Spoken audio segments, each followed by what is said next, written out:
While working in the fields, a farmer named Soren discovers a she-wolf next to a crying baby.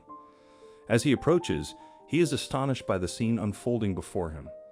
The morning in July is perfect, dry and warm, but not uncomfortably so, adding to Soren's sense of awe. He feels on top of the world as he navigates through the lush alfalfa, his tractor steadily chugging over the mostly even terrain. After working for several hours, Soren decided he deserved a short break before moving on to the next plot. However, as he neared the trees, he noticed an oddly arranged mound of old hay, dry leaves, and unturned weeds. It seemed to be in motion, giving Soren a strange feeling of not being alone. With his pitchfork in hand, he cautiously prodded the pile, mindful of the possibility of a snake nesting there. To his surprise, instead of a hiss, he heard a growl. Stepping back, Soren watched as the pile shifted and debris scattered around.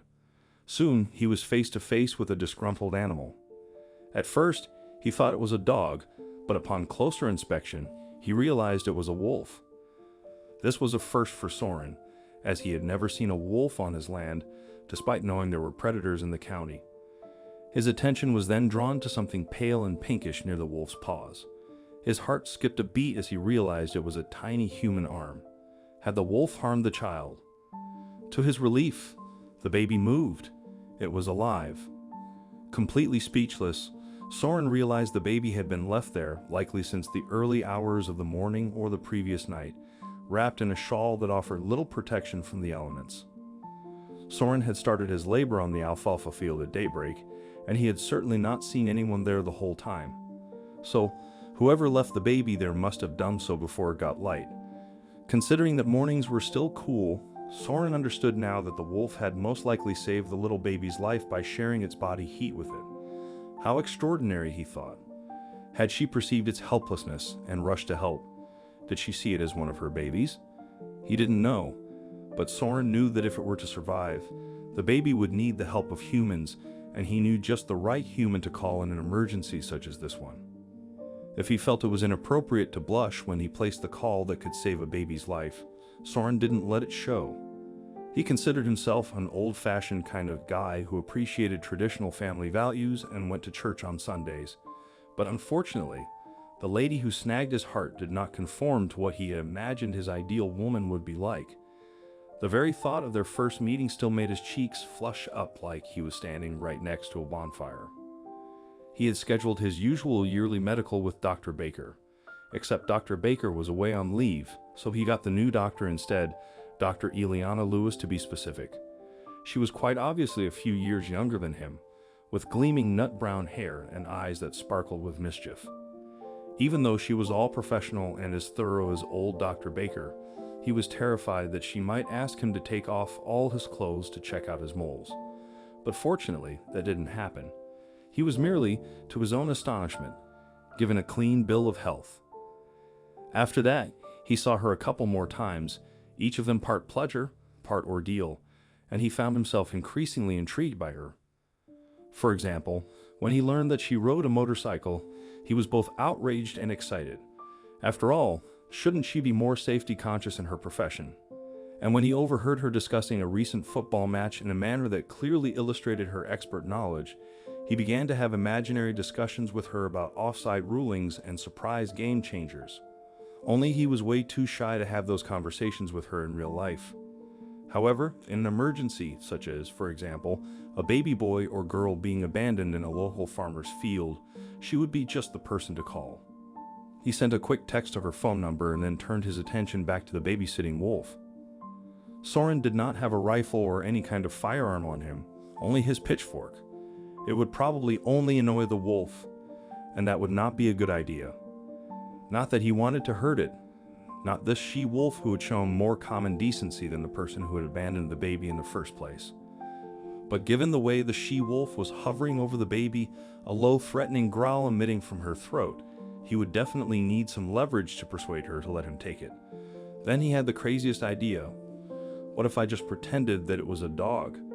Those scientific people were always talking about how dogs and wolves were so closely related. Well, if that was true, then perhaps a wolf would be able to understand doggy speak. It was worth trying. He attempted to befriend the wolves, saying, "Hey, nice wolf, aren't you a good girl?" However, the she-wolf remained unimpressed. She crouched lower, as if preparing to pounce. Suddenly, Soren remembered something that might sway her, the sandwich he had packed for lunch. Keeping a close eye on the wolf, he carefully made his way back to the tractor where his lunchbox was stored. Opening it, he tore one of the sandwiches in half and offered it to the wolves, saying, "Here, nice wolf, have some beef sandwich, it's fresh." The she-wolf growled as he tossed the sandwich a few feet away from the baby, snapping at it in irritation. But when she caught the scent of the meat, her demeanor changed. She seemed unsure of Soren's intentions. She hesitated, glancing back at the baby, seemingly reluctant to leave it exposed to the human. Taking advantage of her indecision, Soren threw the other half of the sandwich. This time she could no longer resist. Capitalizing on her divided attention, Soren swiftly scooped up the baby. The infant wailed, and the she-wolf growled once more. Soren cradled the baby, a boy, in his arms, and gradually the crying subsided. This seemed to reassure the she-wolf, who now appeared to trust that this human male could be relied upon to care for the baby. "What do you have there?" inquired Dr. Eliana Lewis, who had approached right behind him. Soren was so startled that he almost leaped out of his skin, but was too surprised to feel embarrassed in her presence. Thankfully, the doctor had brought a flare gun with her. She fired it immediately, and the loud noise startled the wolf just enough for them to make a quick escape into her car. Soren was surprised that she hadn't arrived on a motorbike but kept his mouth shut. In the car, Dr. Eliana swiftly assessed the baby.